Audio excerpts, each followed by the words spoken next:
Mul on siit mõnes mõttes lihtne ja mõnes mõttes keeruline edasi minna. Paljud teemad, millest ma tahtsin rääkida, on just sellised, mida president ka juba puudutas. Töö lõpust rääkides. Üle-eelmisel aastal asus Sotsiaalministeerium välja töötama heaolu arengukava. Selles seisis mustvalgel kirjas, et Eesti inimestel on õigus heaolule. Põhiseadus meile sellist õigust ei anna. Põhiseadus annab meile õiguse tegeleda ettevõtlusega, valida endale meelepärast ametit. Ja kui ma lugesin õigusest heaolule, siis lõid minus korraga kõik häirekellad helisema. Ma andsin ministeeriumile tagasisidet ja me leppisime kokku, et sellist lauset ei ole mõtet kirja panna. Mind jäi see mõte aga edasi vaevama. Sest selle jutu mõte on ka mujal. Miks ma sellest räägin? See ei ole mitte, et Sotsiaalministeeriumile midagi ette heita. Miks mulle siis ei meeldinud mõte õigusest heaolule? Mis saab selle vastu olla, et kõigil oleks hea olla nii-öelda by default? Mina lugesin sellest lausest välja mõtteviisi, et nüüd me olemegi kohal. Oleme jõudnud heaoluriiki ja siit edasi on kellegi kohus tagada inimeste heaolu. Õiguse asemel töötada selle heaolu nimel. Jah, me oleme tõesti kohale jõudnud. Me oleme jõudnud kohale, kus peab vähemasti sama kiiresti edasi liikuma, et mitte kiiresti tagasi liikuda. Eestil on hästi läinud. Eesti inimestel läheb praegu paremini kui kunagi varem. Aga see ei anna meile kuidagi õigust arvata, et heaolu on tagatud. Nii nagu ka president ütles, pole meil põhjust arvata, et demokraatia on tagatud. Meil on võimalus olla edaspidi julged, avatud ja töökad ja kui me seda oleme, siis on meil põhjust loota, et meil läheb veel paremini.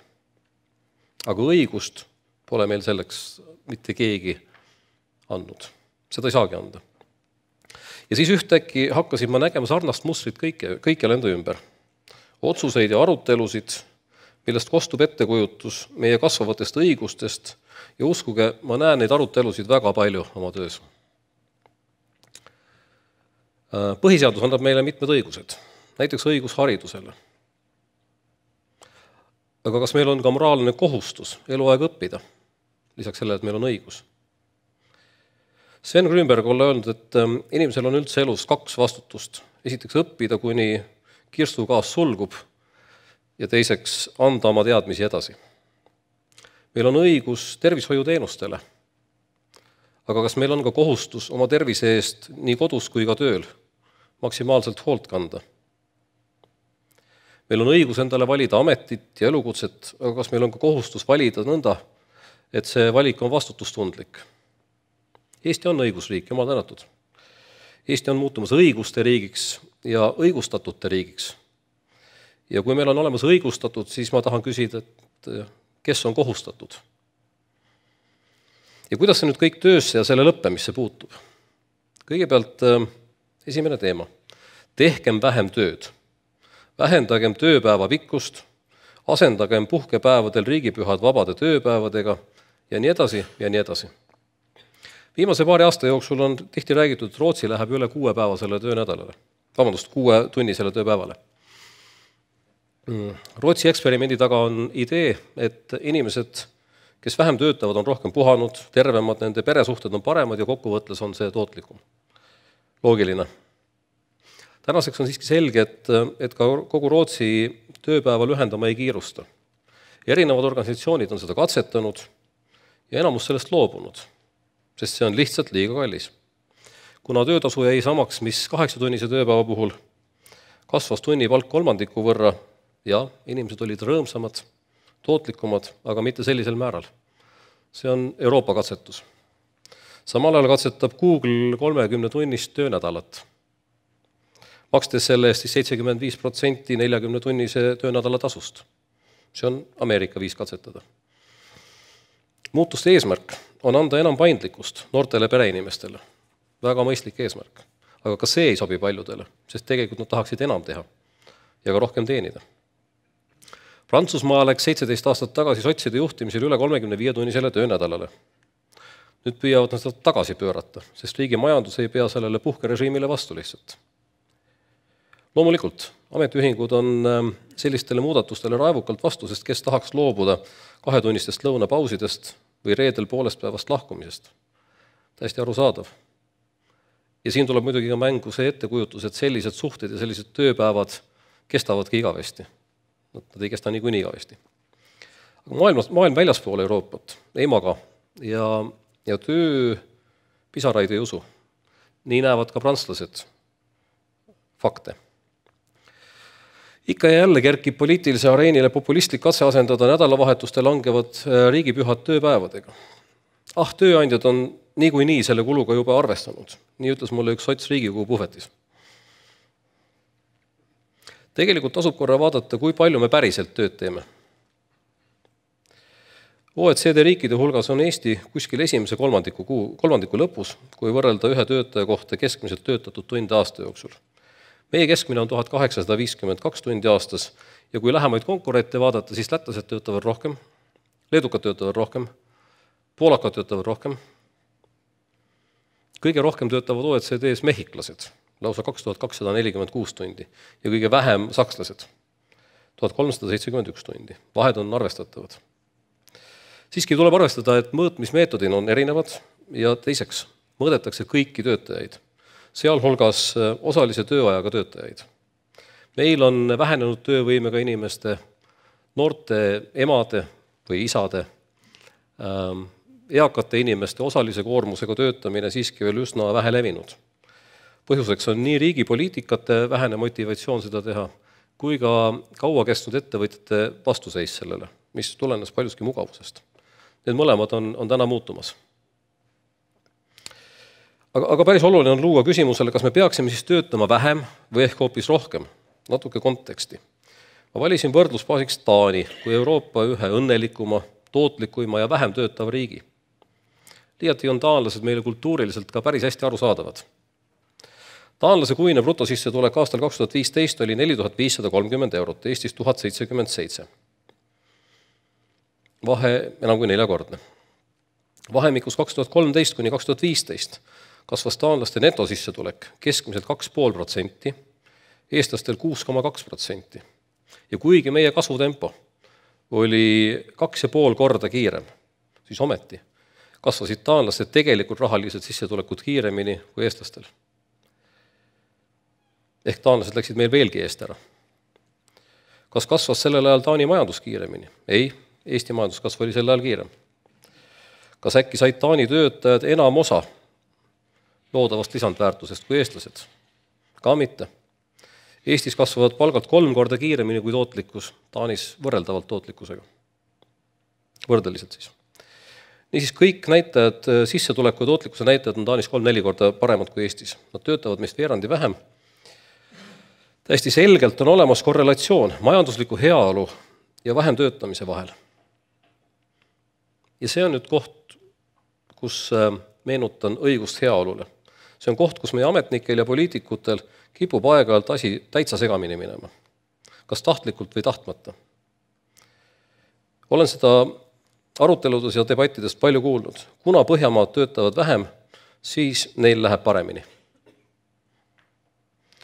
Korrelatsioon ei ütle tegelikult siiski mitte midagi põhjusliku seose kohta. Meenutame majandusteooriat. Eksisteerib selline seadus nagu väheneva piirkasulikkuse teooria või seadus, mis ütleb seda, et mingi hüve täiendaval tarbimisel selle hüve kasulikkus inimese jaoks väheneb.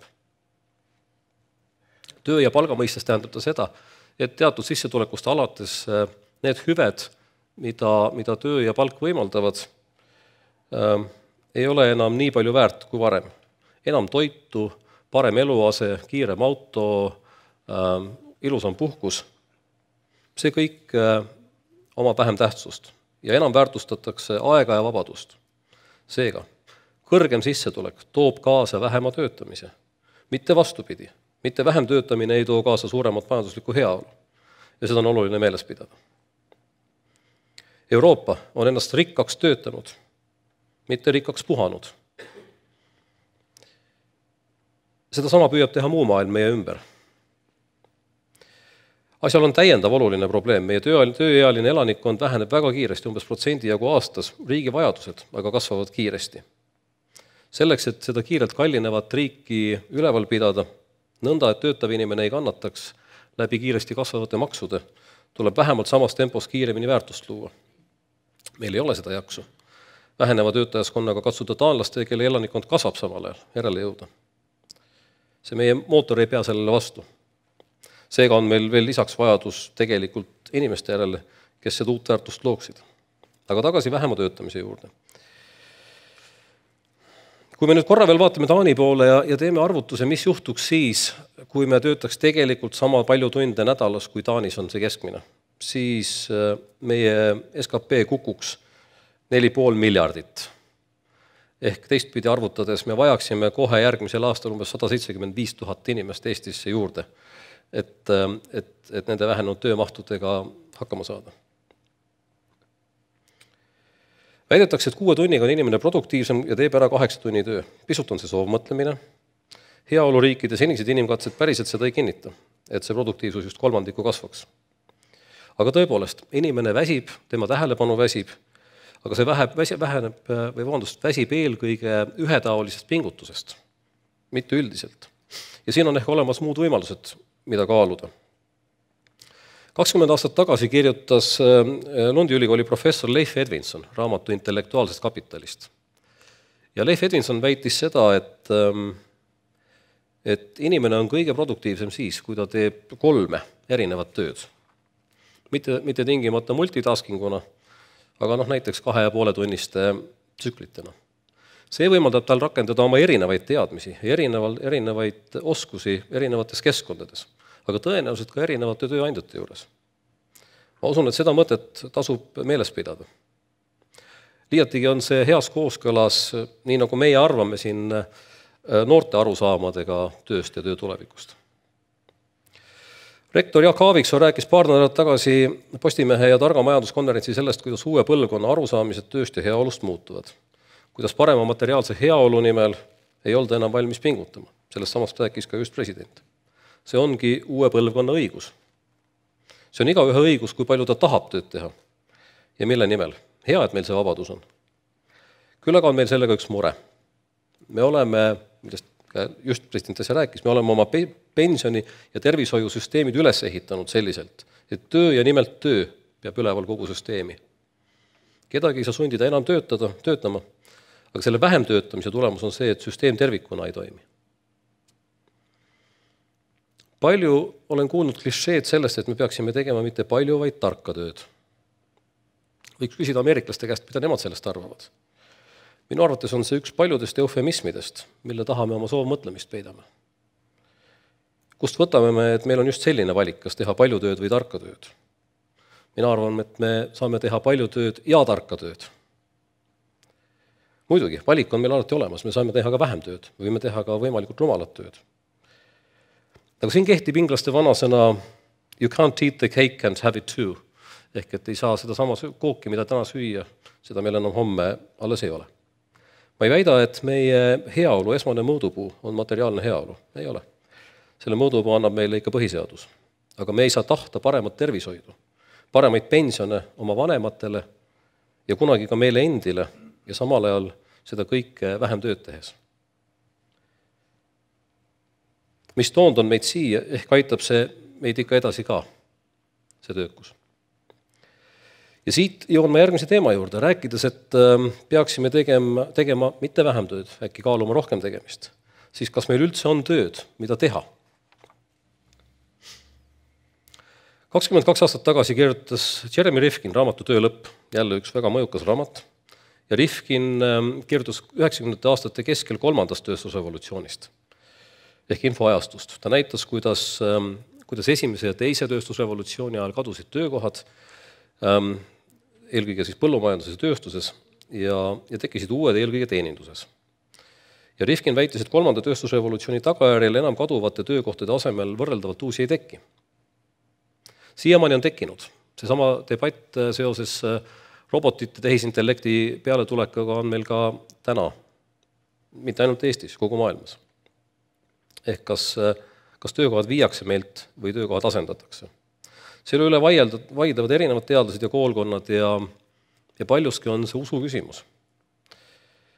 Hiljutine Oxfordi ülikooli uuring väitis, et järgneva 25 aasta jooksul muutub 47% praegustest töökohtadest või praegustest ametitest. Mina pigem usun, et töökohad tulevad. Küsimus on mujal. Need muutused, mis meid ees ootavad, need on põhjalikud. Ebavõrdsus kasvab nende muutuste tulemusel. Ja põhjuseks pole mitte nii palju kapitali omamine meil, vaid teadmiste ja oskuste omamine ja valmisolek muutusteks. Ja neist muutustest tulevad osad inimesed, osad rahvad välja võitjatena ja osad kaotajatena. Küsimus, et kellena me tahame Eestiga välja tulla. Meie kapital ega ka ettevõtjate teadmised globaalsest ärist ei anna meile liiga head stardipositsiooni. Ka meie teadus on keskendunud pigem maailma teadusringkondadest tunnustuse otsimisele, mitte ühiskonnale ja majandusele panustamisele. 30% meie töötajatest on erialase hariduseta. Ja need on erialase hariduseta töökohad on kahtlemata eriti suure löögi all. Meie võimalus on võtta maailma suurimaid muutusi vastu avasüli. Me võime end avada, me võime kõik teha selleks, et maailma kõige olulisemad muutused võetakse Eestis kõige kiiremini kasutusele. Me võime muutusi tervitada, esile kutsuda ja muu maailm, kus teadmisi ja raha on enam, tuleb siia ise proovima. Näiteks võime olla esimeste hulgast, kes tervitab oma tänavatel isesõitvaid autosid. Selline avatus saab luua töökohti ja teadmisi. See pole lihtne. Olla avatud muutustele nõuab meelekindlust ja neid muutusi kaitsta. Olla esimeste hulgas tähendab suure tõenäosusega seda, et mõlgitakse palju autosid ja häda ilmselt satub ka mõni inimene ohvriks. Ja siis hüüab ühiskond masinad välja. Me võime end avada uutele inimestele, kes toovad siia julget mõtlemist, teistsugust kultuuri, uusi teadmisi. Me võime end avada uutele töösuhetele, uskuda ja usaldada inimeste tarkust ise otsustada, millal, kuidas, mida teha. Anda vastutus oma tervise eest, anda võimalus uutel tervishoiumudelitel areneda. Aga me saame valida ka teistpidi. Valida kaitsva positsiooni, kaitsta end uute ärimudelite eest, nagu sõidu jagamine. Võime kaitsta end muu maailma töö ja inimeste eest, uskudes, et see karikas läheb meist mööda. Ja et me siin omast tarkusest teame paremini. Me võime kaitsta inimest kõige eest, sealhulgas tema enese rumaluse eest ja kogu vastutuse inimese eest panna riigile, tööandjale ja ma ei tea kellele veel. Hiina vanasõna ütleb, et kui tuleb torm, siis ühed ehitavad tamme, teised tuulikuid. Kui me valime julguse olla avatud, on meil hea šanss olla võitjate hulgas. Kui me suudame oma hariduses panustada enam, kui mis iganes muudesse sotsiaalvaldkondadesse, on meil šanss. Kui me valime ka kaitseasendi, siis võime me imestada 25 aasta pärast, et näe, käimus olevate suurte muutuste, olemegi sellel poolel suurtest muutustest, kus me kartsime end olevat. Nende hulgas, kellelt töö ära võeti. Võime avastada, et oi, ongi töö lõpp. Aitäh teile. Mul on väga hea meel, et see arutelu töö olemusest, töösuhetest, ka tegelikult sellest, millised on tuleviku töökohad ja milline on majandus, on siin saalis täna alanud. Ma loodan seda väga palju rohkem tulevikus kuulda ja vähem tegeleda eilse päeva või eelmise sajandi küsimustega. Praegu on aga kohvipaus, nautige seda, suhelge ja koguneme saali täpselt kell 12. Aitäh teile!